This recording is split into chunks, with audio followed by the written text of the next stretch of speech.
The crystal chandelier shattered first. Not from impact, but from the sheer force of Calhoun's palm slamming the marble table so hard, the entire ballroom felt it in their bones. The sound cut through the gala like a blade through silk. Sudden, violent, absolute.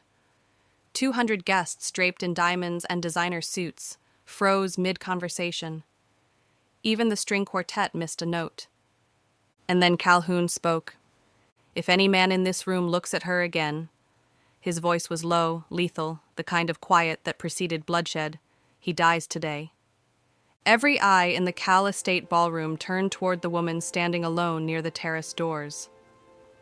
Rihanna Hayes, no, Rihanna Cal, though no one ever called her that, stood perfectly still in a gown the color of midnight emerald. The dress clung to her melanin-rich skin like liquid armor, the fabric shimmering under the chandelier light as if daring anyone to look away. Her expression was unreadable, a mask she'd perfected over 3 years of being invisible in plain sight. But her hands trembled, just slightly, just enough. Calhoun saw it. He always saw everything about her, even when he pretended not to. He moved, not the controlled, calculated stride of the Cal air. This was something raw, desperate. The crowd parted like water as he crossed the ballroom floor, his tailored black suit doing nothing to soften the predator beneath. His jaw was set, his dark eyes burning with something that looked dangerously close to fury or fear. Rihanna's breath caught as he reached her. For 3 years, this man had existed in her life like a ghost, present but untouchable, close but unreachable. He'd sat across from her at dinners without speaking, passed her in hallways without acknowledging her, shared a home with her while treating her like expensive furniture, necessary for appearances, irrelevant otherwise. And now he was right in front of her, close enough that she could smell his cologne, see the tension in his throat, feel the heat radiating off his body. "Calhoun, what are you—" He didn't let her finish. His arms wrapped around her waist and pulled her against his chest with a force that knocked the air from her lungs. The embrace was bruising, possessive, absolutely shocking. Gasps rippled through the ballroom. Someone dropped a champagne flute. The patriarch, Cal Jung-soo himself, stood from his seat at the head table, his face purple with rage. But Calhoun didn't care. He held his wife like she was the only solid thing in a world coming apart, his hand sliding up to cup the back of her head, fingers tangling in the elegant updo she'd spent an hour perfecting. His other arm banded around her waist, anchoring her to him. "You don't get to leave," he said against her ear, so quietly only she could hear. His voice was ragged, broken. Not tonight. Not ever. Rihanna's mind was reeling. 3 hours ago, she'd been in the West Wing, her prison, burning her wedding photos in the fireplace, watching the glossy images curl and blacken, smoke rising like the ghost of every hope she'd buried over 1,095 days of marriage. The smuggler was supposed to meet her at midnight. Sun Young-soo had arranged everything. A car, new papers, a way out of this golden cage where she'd been labeled riffraff and disposable by everyone who mattered. She'd been minutes away from vanishing. And then Payeon Jung had appeared in her doorway with that soft, concerned smile that never reached his shark-flat eyes. "Rihanna," he'd said, "you're needed at the gala. Family obligation. I'll escort you." She should have known it was a trap. Now, standing in Calhoun's arms while the entire Cal syndicate watched in stunned silence, Rihanna understood. This wasn't about love. This was about power. This was Calhoun making a statement, drawing a line in the sand, declaring ownership. Except, his hands were shaking. She felt it against her back, against her scalp. The great Calhoun, the devil of the Cal family, the man who'd built his reputation on ice-cold control and calculated violence, was trembling as he held her. "You're hurting me," she whispered, testing him. Immediately, his grip loosened, not releasing her, but gentling. His thumb traced an apology against her spine. That single gesture broke something open inside her chest. "Calhoun," the patriarch's voice cut through the moment like a judge's gavel. Explain yourself, now! Calhoun lifted his head, but he didn't let Rihanna go. If anything, he pulled her closer, turning them both to face his father. The message was clear. To get to her, you'll have to go through me. There's nothing to explain, Calhoun said, his voice carrying across the silent ballroom. My wife was about to be disrespected in my own house. I'm correcting that mistake. Your wife? Cal Jung-soo's laugh was cruel. That riffraff has been nothing but a decoration for 3 years. Since when do you claim decorations? Since today. Calhoun's tone dropped to something deadly. And the next person who calls her riffraff will need a closed casket. Rihanna's heart was hammering so hard she was certain everyone could hear it. This couldn't be real. This had to be another game, another manipulation in a household built on lies and lethal envy. But then Calhoun did something that shattered every assumption she'd built about their marriage. He turned her in his arms, gently, carefully, until she faced him. And then, in front of 200 witnesses, in front of his father and the elders and every ranking member of the Cal Syndicate, he looked at her like she was the only person in the world. I'm sorry, he said, loud enough for everyone to hear. For 3 years of silence, for making you think you didn't matter, for being too afraid to admit that you've owned me since the day we met. The ballroom exploded into chaos. 3 weeks before the gala, Rihanna learned what true humiliation tasted like. The elders' tea ceremony was a monthly ritual, one she'd endured countless times with practiced silence. But today, Elder Choi, a woman whose cruelty was as refined as her porcelain teacups, decided silence wasn't enough entertainment. Tell me, Mrs. Cal, Elder Choi said, her voice dripping with false sweetness.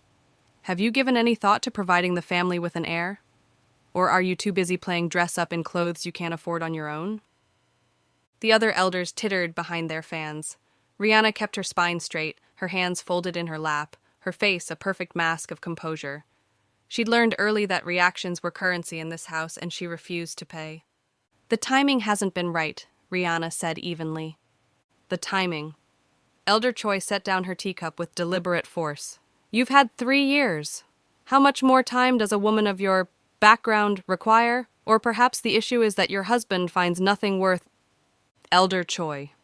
Elder Park's voice cut in, softer but no less cutting. Let's not be cruel. I'm sure Mrs. Cal understands her position here. Temporary, transactional, entirely replaceable once the shipping routes are secured. The words landed like stones in still water. Rihanna felt each one sink into her chest, but she didn't flinch. She'd heard variations of this for 1,095 days. She could survive one more afternoon. Of course, she said quietly. I understand perfectly. What Rihanna didn't know was that 50 feet away, behind a two-way mirror in the adjacent study, Calhoun stood in absolute stillness. He'd been reviewing contracts when he'd heard voices through the wall. He should have left. He should have walked away like he'd done 1,000 times before. Instead, he'd moved to the mirror. And now he was watching his wife, sit with perfect posture while 7 women systematically destroyed her with words he should have stopped years ago. Her face was calm, but he could see the micro-expressions she thought she was hiding. The slight tightening around her eyes. The way her fingers pressed together just a fraction harder. The barely perceptible breath she took before responding. She was breaking, slowly, carefully, in a way that would leave no visible scars. You know what I heard? Elder Min leaned forward conspiratorially. I heard Calhoun has been seen with Park Hannah quite frequently. Late dinners, private meetings. She's much more suitable, don't you think? Traditional, connected, Korean. The crystal glass in Calhoun's hand shattered. He didn't remember squeezing. Didn't register the pain until blood dripped onto the Persian rug beneath his feet. But he couldn't look away from Rihanna's face. Couldn't stop watching as something in her eyes went completely dark. I'm sure my husband's business requires many private meetings, Rihanna said, and her voice was so hollow it made Calhoun's chest ache. I don't presume to question them. How modern of you, Elder Choi said with a smile that was all teeth. Most wives would be concerned. But then again, most wives are actually wanted, Calhoun's other hand went to the door handle. He was going to walk in there. He was going to end this. He was going to... He froze. If he defended her now, if he showed the elders how much she mattered, they would know. They would understand that Rihanna wasn't just a business arrangement, that she was the vulnerability they'd been searching for, that she was the one weapon they could use to bring the devil of the Cal family to his knees. His hand dropped from the door. Rihanna stood with quiet grace. "Thank you for the tea, elders. I have other obligations this afternoon." She walked out with her head high, her steps measured, giving them nothing. Calhoun watched her leave, then looked down at his bleeding hand. The glass had cut deep, slicing across his palm in a way that would leave a scar. Good. He wanted the reminder. Wanted the physical proof of this moment when he'd chosen strategy over her dignity. Wanted to remember why he could never, ever let himself touch her. Because if he did, he wouldn't be able to let go. That evening, Rihanna sat in the West Wing's window seat, watching the sun set over Seoul. She'd stopped crying after the first year. Tears were another currency she refused to spend. But the hollowness in her chest had grown into something vast and consuming, something that whispered she should have left 2 years ago, 1 year ago, yesterday. Beautiful view. She turned to find Pyeonjung in her doorway, holding 2 glasses of wine. Calhoun's half-brother had always been kind to her in small ways. A smile in passing, a polite greeting when others ignored her, an invitation to gallery openings when she was drowning in isolation. "I didn't hear you knock," Rihanna said carefully. The door was open. He stepped inside, offering her a glass. "You looked like you could use this. I heard about the tea ceremony." Of course he had. Information traveled through this house like blood through veins. "I've endured worse," she said, accepting the wine because refusing would have been rude, and she was always polite. "You shouldn't have to endure anything." Pyeonjung settled into the chair across from her, his posture relaxed, his expression sympathetic. "You deserve better than this, Rihanna. Better than being invisible. Better than being humiliated by bitter old women. Better than a husband who treats you like a shameful secret." The wine was excellent. Rihanna took a longer drink than she'd intended. "I knew what I was signing up for," she said. "Arranged marriages aren't love stories." They could be. Pyeonjung's smile was gentle, understanding, but not when one party is still in love with someone else. Rihanna's hand stilled on her glass. "What are you talking about?" "Hannah Park." He said it softly, apologetically, like he hated being the one to confirm her worst fears. "I thought you knew. They have history, before you. And honestly, Rihanna, I think they never really ended things. The late meetings, the private dinners. I've seen them together, the way he looks at her." The hollow space in Rihanna's chest cracked open wider. "Why are you telling me this?" Her voice was barely a whisper. "Because you're a good person, trapped in an impossible situation. Because you deserve to know the truth. Because..." He paused, meeting her eyes with earnest intensity. "Because I can help you leave. I have connections, resources. I can get you out of this house, out of this life. You could start over. Be free." Freedom. The word tasted like hope and danger in equal measure. "And what would you want in return?" Rihanna asked, because nothing in this world came without a price. "Nothing." Pyeonjung's smile widened. "Just the satisfaction of knowing I helped someone escape from my brother's cruelty. Think about it, Rihanna. You don't have to decide now. But when you're ready, I'll be here." He left as quietly as he'd arrived, leaving Rihanna alone with her wine and the poisonous seeds he'd planted. That night, she made her decision. She contacted Sun Young-soo, Calhoun's stone-faced lieutenant, who surprisingly agreed to help her escape. She didn't question his willingness. She was too desperate to care. The smuggler would meet her at midnight. 3 days from now. She just had to survive until then. Midnight arrived with shocking swiftness. Rihanna stood at the estate gates, a single bag over her shoulder, her heart hammering against her ribs. The guard had been called away. Sun Young-su's doing, she assumed. The path was clear. Freedom was 50 feet away. She took one step forward. A hand closed around her wrist. Rihanna spun, her scream dying in her throat as she came face to face with Calhoun. He was in a black shirt and slacks, his hair disheveled like he'd been running his hands through it, his expression absolutely wild. "Where?" he said, his voice shaking with barely controlled fury. "Do you think you're going?" "Let me go!" Rihanna tried to pull away, but his grip was iron. Not a chance in hell. "You don't get to—" He didn't let her finish. In one fluid motion, Calhoun bent, wrapped an arm around her thighs, and threw her over his shoulder like she weighed nothing. "Put me down!" Rihanna beat her fists against his back, kicking, struggling. "Calhoun, I swear to God—" "Scream all you want," he said, already striding back toward the main house. "No one's coming to save you. Not from me."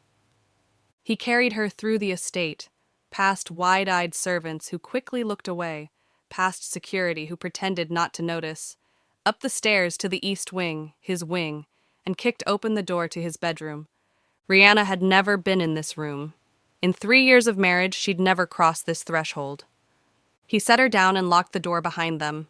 The sound of the bolt sliding into place was deafening. "You're insane," Rihanna said, backing away from him. "You can't just kidnap your own wife." "Watch me." Calhoun advanced on her, his eyes burning. "You were leaving. You were actually going to leave without a word, without a conversation, without giving me a chance to—" "A chance to what?" Rihanna's voice cracked. "To ignore me for another 3 years? To let your elders destroy me? To sneak around with your mistress while I sit in my prison and pretend I don't exist?" "Mistress?" Calhoun stopped. "What mistress?" "Hannah Park. Don't play stupid. Peon Jung told me everything. The late dinners, the private meetings, the way you look at her."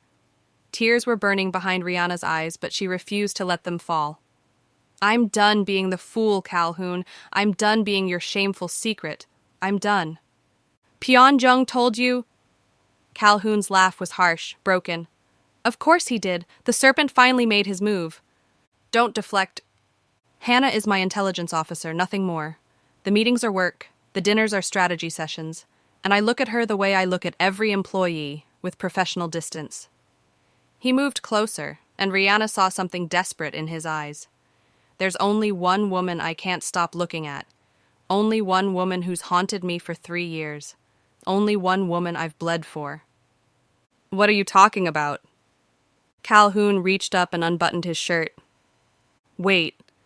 He pulled the fabric off, letting it drop to the floor, and Rihanna's breath caught. His torso was a roadmap of violence. Scars crisscrossed his skin, some old and faded, some relatively fresh. A knife wound across his ribs. What looked like a bullet grazed on his shoulder, burns on his left side. And across his chest, just above his heart, a particularly vicious scar that looked like it had nearly killed him. 3 years ago," Calhoun said, pointing to the scar on his ribs. "Someone tried to poison your tea. I found out, took care of it. Got this in the fight." He pointed to his shoulder. 2 years ago, faulty brakes on your car. I had the mechanic dealt with. His associates weren't happy." The burns. 18 months ago, an arsonist tried to burn down the West Wing while you slept. I got you out. Went back for your photo albums because I knew you'd want them. The scar above his heart. 6 months ago, an elder hired a sniper. The shot was meant for you at the charity gala. I stepped in front of it. Rihanna couldn't breathe, couldn't think, couldn't process what she was hearing. "Every accident you avoided," Calhoun continued, his voice raw. "Every close call, every moment of unexpected luck. That was me. I played the villain. I stayed away from you. I let you think I didn't care, because if the elders, if Pyongyang, if anyone in this house knew how much you meant to me, you'd become the target. You'd become my weakness." His hands clenched into fists. "I failed. They targeted you anyway. And I'm done pretending." "Why didn't you tell me?" Rihanna whispered. "Because you're safer hating me than loving me. Because this world destroys anything soft. Because—" His voice broke. Because I'm a coward who thought keeping you at a distance would keep you alive. Rihanna reached out with trembling fingers and traced the scar above his heart. Calhoun shuddered at the contact, his eyes closing like her touch was both agony and relief. You took a bullet for me, she said. I'd take 1,000 more. You're an idiot. I know. You should have told me. I know.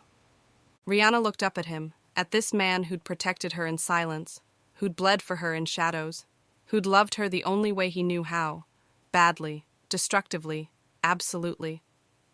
What happens now? She asked. Calhoun opened his eyes, and what she saw there stole her breath. Now, he said, I stop hiding. Now I show this entire house exactly who you are to me. Now the no-touch rule dies, and everyone learns what happens when they disrespect what's mine. The next morning, Calhoun called an emergency household assembly. Every servant, every guard, every staff member filed into the main hall with confused expressions. This was unprecedented. Rihanna stood beside Calhoun, her hand clasped firmly in his. She could feel the shocked stares, hear the whispered questions. Calhoun waited until the room was silent. 3 years ago, he said, his voice carrying to every corner, I made a mistake. I allowed my wife to be treated as less than she is. I allowed disrespect. I allowed cruelty. That ends today.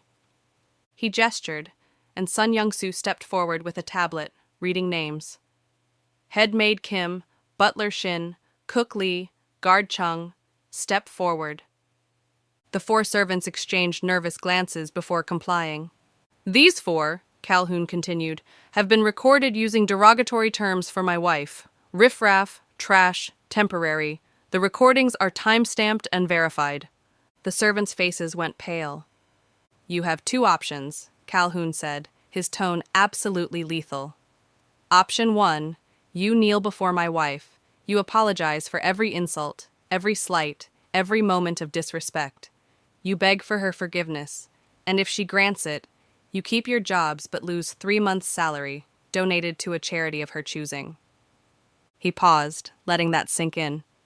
Option 2, you refuse. You leave this estate in whatever condition I decide, and I promise you it won't be walking. The silence was absolute. Headmaid Kim was the first to move. She dropped to her knees in front of Rihanna, her head bowed. Mrs. Cal, she said, her voice shaking, I have been cruel and disrespectful. I have failed in my duty and my humanity. Please forgive me. One by one, the others followed.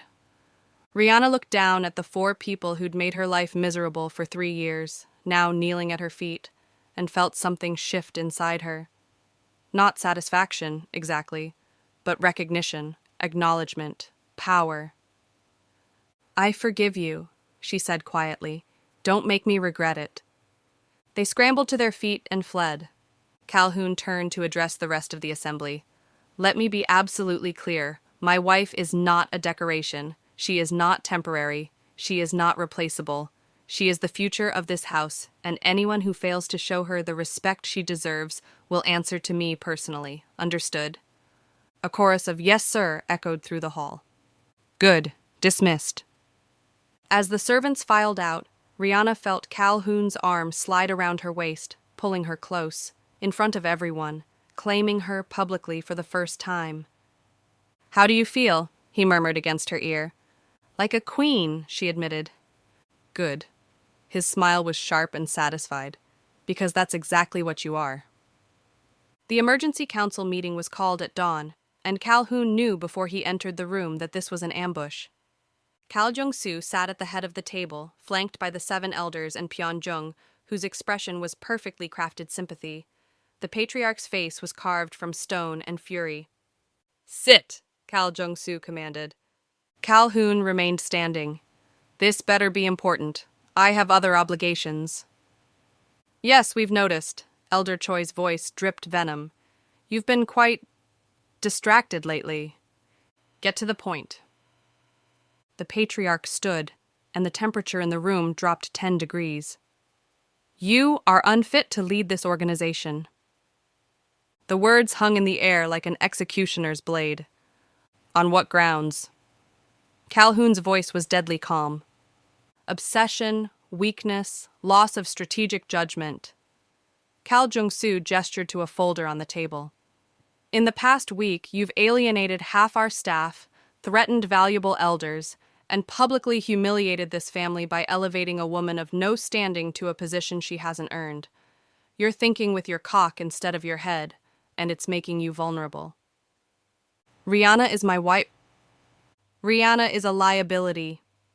The patriarch's fist slammed the table. She's made you soft, predictable, weak. The Kal heir cannot afford weakness. Therefore, I'm invoking Article 7 of the family charter. You will step down as heir until you prove you can separate personal feelings from organizational necessity. Calhoun's laugh was low and dangerous. You want me to step down? I want you to remember who you are, what you are. Kal Jung-soo leaned forward. Send the girl away, annul the marriage, refocus on what matters. Do that, and in 6 months, we'll revisit your position.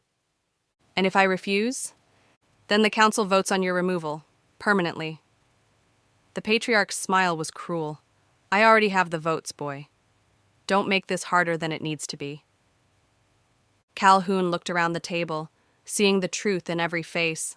They'd already decided. This meeting was just theater. 1 week, he said finally. Give me 1 week to consider your proposal.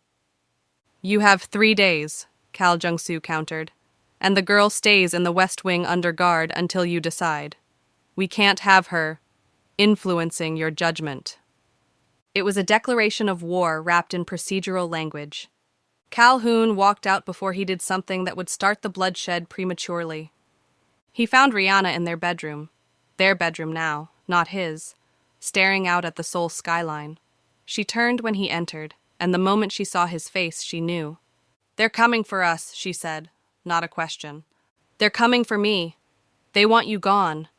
He pulled her into his arms, holding her like she might disappear. I won't let that happen. What are our options? War or surrender? I don't surrender. Rihanna pulled back to look at him, and he saw something fierce burning in her eyes. Then we go to war, but Calhoun, I'm not sitting in the West Wing while you fight for us. I'm done being protected. Rihanna? No. Her voice was steel. If I'm going to be your partner, your equal, then I need to understand this world. Really understand it. The blood, the strategy, the violence, all of it. It's dangerous. Existing in this house is dangerous. At least let me be dangerous back. Calhoun studied her face, seeing the determination there, the transformation from the hollow woman who'd tried to escape 3 weeks ago to the queen standing before him now. Okay, he said finally, but you train with the best. Sun Young-soo looked at Rihanna like she'd grown a second head. You want me to teach you what, exactly? The stone-faced lieutenant crossed his massive arms. Everything, Rihanna said. They were in the estate's private training facility, a windowless room in the basement that smelled of sweat and gunpowder. How your world works, how to read people, how to find weaknesses, how to protect myself, how to fight. Mrs. Kal, Rihanna, just Rihanna when we're training. Sun Young-soo glanced at Calhoun, who nodded. The lieutenant sighed. This isn't going to be pleasant. I don't want pleasant. I want effective. What followed were the most brutal 2 weeks of Rihanna's life. Sun Young-soo was a merciless teacher who treated her like any other recruit, which meant he treated her like she was incompetent until she proved otherwise. She learned to shoot, to fight dirty, to read financial documents for hidden meanings, to spot surveillance, to understand the intricate web of power and obligation that held the syndicate together. She learned that information was more valuable than violence. That fear was a tool to be wielded carefully, that mercy and ruthlessness weren't opposites, they were strategic choices. You're good at this, Sun Young-soo admitted on day 12, watching her dismantle a shell company's paper trail in under an hour. Scary good. I had good teachers. Rihanna looked up from the documents.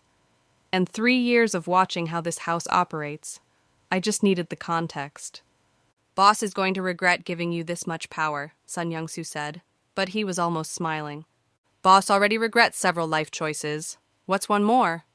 That evening, Rihanna sat with Calhoun in his study, showing him what she'd learned. He watched her break down the elders' financial networks, identify their vulnerabilities, propose strategic pressure points with the cool precision of someone born to this world. "You're terrifying," he said when she finished. "Good. Maybe people will stop thinking I'm weak." Calhoun pulled her into his lap, his hands settling on her waist. "I never thought you were weak. I thought you were too good for this darkness. Turns out you're just as much a devil as I am." "Does that scare you?" "Absolutely." He kissed her softly. "It's also the most attractive thing I've ever seen." They had one night of peace. Then Pyeongjung made his move. Rihanna's phone buzzed at 3 a.m. unknown number. She almost ignored it, but something made her answer. "Hello? Rihanna." The voice was distorted, mechanical. "We have Rebecca." Her blood turned to ice. Rebecca was her assistant, one of the few people in this house who'd been genuinely kind to her. "Who is this?" "You know who this is, and you know what I want. You for her. Come alone to the old warehouse on Pier 19. You have 2 hours. Bring anyone, tell anyone, and she dies screaming." The line went dead. Rihanna sat in the darkness, her mind racing. This was Pyeongjung. Had to be. He'd been too quiet since the household assembly, too accepting of her new position. He'd been planning.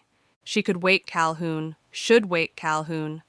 But if she did, he'd bring an army, and Rebecca would die. The old Rihanna would have done it anyway, would have prioritized her own safety. But the old Rihanna was dead. She got dressed in dark clothes, strapped the knife Sun Young-soo had given her to her thigh, and slipped out of the estate using the servant's entrance she'd memorized during her escape attempt. The warehouse was exactly what she'd expected. Abandoned, dark, perfect for an ambush. Rebecca was tied to a chair in the center of the space, gagged but alive. And stepping out of the shadows, wearing that soft, sympathetic smile that had fooled her once, was Pyeongjung. "You came," he said, sounding genuinely pleased. "I wasn't sure you would." "Let her go. This is between us." "Oh, Rihanna, this was never between us. This is about my brother, about destroying the thing he loves most, so he understands what real loss feels like." Pyeongjung circled her like a shark. "Did you know he killed my mother? Convinced father she was embezzling, she wasn't. She was just in the way of his ascension." "I don't believe you." "I don't care if you believe me. I care that you're here, which means the trap worked perfectly." He pulled out a phone. "Smile for the camera. We're about to send your husband proof of life. Or proof of death.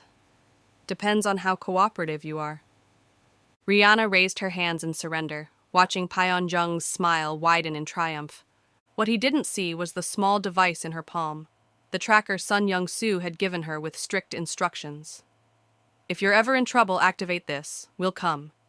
She'd activated it before entering the warehouse. "Here's what's going to happen," Pyeongjung said, moving closer. "You're going to record a message telling Calhoun you're leaving him, that you never loved him, that you choose me. It'll destroy him. Then..." The warehouse's north wall exploded inward. Calhoun came through the smoke and debris like an avenging angel, flanked by Sun Young-soo and a dozen armed soldiers. His eyes found Rihanna first, scanning her for injuries, then locked onto Pyeongjung with murderous intent. "You touched my wife," Calhoun said, his voice utterly calm. "I'm going to enjoy this." Pyeongjung's composure cracked. He grabbed for Rihanna, but she was already moving. Sun Young-soo's training kicked in. She dropped low, swept his legs, and drove her knife into his thigh in one fluid motion. Pyeongjung screamed and fell. "Wrong choice," Rihanna said, standing over him. "I'm not the victim anymore." The fight that followed was brief and brutal. Pyeongjung's hired soldiers were competent, but they were facing the devil of the Cal family and his newly minted partner. Calhoun fought with cold precision, disarming and disabling without hesitation. Rihanna freed Rebecca and provided tactical support, using the warehouse layout she'd memorized to direct their people. When it was over, Pyeongjung was on his knees, bleeding, defeated. "You were my brother," Calhoun said, standing over him. "I was never your brother. I was your competition." Pyeongjung spat blood. "And when you fail, when the elders remove you, I'll still be here." "No," Rihanna said, stepping beside Calhoun. "You won't. Because we're not just coming for you. We're coming for all of them." The purge happened at dawn. While Calhoun led a team to secure the estate's physical assets, Rihanna sat in the study with Sun Young-soo and 3 of their best financial analysts. In front of her were the complete financial records of every elder on the council, accounts she'd spent 2 weeks learning to access and understand. "Elder Choi has been embezzling for 6 years, Rihanna said, highlighting transactions. "Elder Park is running an unauthorized gambling operation. Elder Min has offshore accounts in violation of syndicate rules. Elder Young has been selling information to the Choi organization." She looked up at Sun Young-soo. "Every single one of them has committed crimes against the family. We have evidence, we have leverage, and we're going to use it." "What do you want to do?" Sun Young-soo asked. "I want to dismantle them, freeze their accounts, seize their assets, make them so desperate they'll accept any terms we offer just to survive." Rihanna's smile was sharp. "Then we're going to offer them exile or execution, their choice." "Boss would be proud," Sun Young-soo said. "Boss is busy. I've got this." While Rihanna destroyed the elders financially, Calhoun moved through the estate like a force of nature. Pyeongjung's remaining allies were given simple choices: stand down or die. Most chose wisely. Those who didn't were handled with brutal efficiency. By noon, the estate was secure. By evening, the elders were ruined. And by nightfall, Kal Jung-soo himself stood in Calhoun's study, looking at his son with something approaching respect.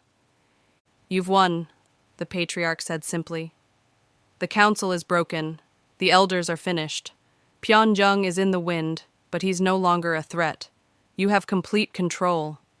"Yes," Calhoun said. "I do." "And the girl?" "My wife," Calhoun corrected, his voice diamond hard, "orchestrated the financial assault that brought your allies to their knees. She identified every vulnerability, exploited every weakness, and did it in less time than it took you to realize you'd already lost. So you can call her Mrs. Cal, or you can leave. Those are your options." Kal Jung-soo looked at Rihanna, who sat beside Calhoun with quiet confidence, and laughed. A real, genuine laugh. "I underestimated her," he admitted. "I won't make that mistake again."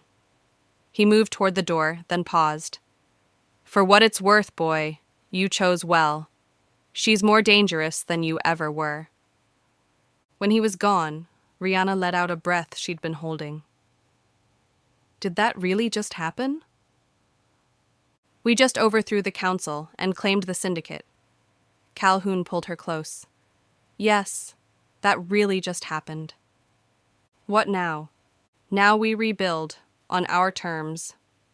3 months later, Rihanna sat at the head of the Cal family table, Calhoun beside her, as the new council assembled. The old elders were gone, exiled, imprisoned, or dead, depending on their choices. In their place were younger members, people Rihanna and Calhoun had vetted personally. Sun Young-soo stood to deliver the quarterly report. "Operations are running smoothly. The shipping routes are more profitable than ever. Our legitimate businesses are expanding, and our reputation has never been stronger." He looked at Rihanna. "Mrs. Cal's restructuring of our financial systems has increased efficiency by 40% and eliminated corruption at every level. She's also negotiated 3 new international partnerships that will triple our reach in Southeast Asia." Murmurs of approval circled the table. "Any questions?" Rihanna asked. Silence, but it was the respectful kind. After the meeting, Calhoun found her on the terrace, watching the sun set over Seoul. He wrapped his arms around her from behind, pulling her against his chest. "You know," he murmured against her ear, "when I married you 3 years ago, I thought I was getting a business arrangement. A quiet, manageable wife who'd stay in her lane. How's that working out for you?" Rihanna leaned back into him. Terribly. You've taken over half my operations, reorganized my entire business structure, and made yourself absolutely indispensable. He turned her to face him. You're the most dangerous thing that's ever happened to me. Is that a complaint? It's an observation and a confession. Calhoun cupped her face gently. I was afraid to touch you because I knew once I did I'd never let go. I was right to be afraid. You've become my entire world. Good, Rihanna said, rising on her toes to kiss him. Because you're mine too. All of it. The danger, the darkness, the empire. I want all of it. Then it's yours. Everything I have, everything I am, it's all yours. They stood together as the sun set on Seoul. The king and queen of an empire built on blood and silence, finally united. The ghost wife had become a goddess, and the devil of the Cal family had learned that true power wasn't in control, it was in partnership. And somewhere in the city below, the remnants of their enemies whispered warnings to each other. Don't touch what belongs to the Cals, because the husband will destroy your body, but the wife will destroy everything you've ever built. Together, they were unstoppable. Together, they were sovereign.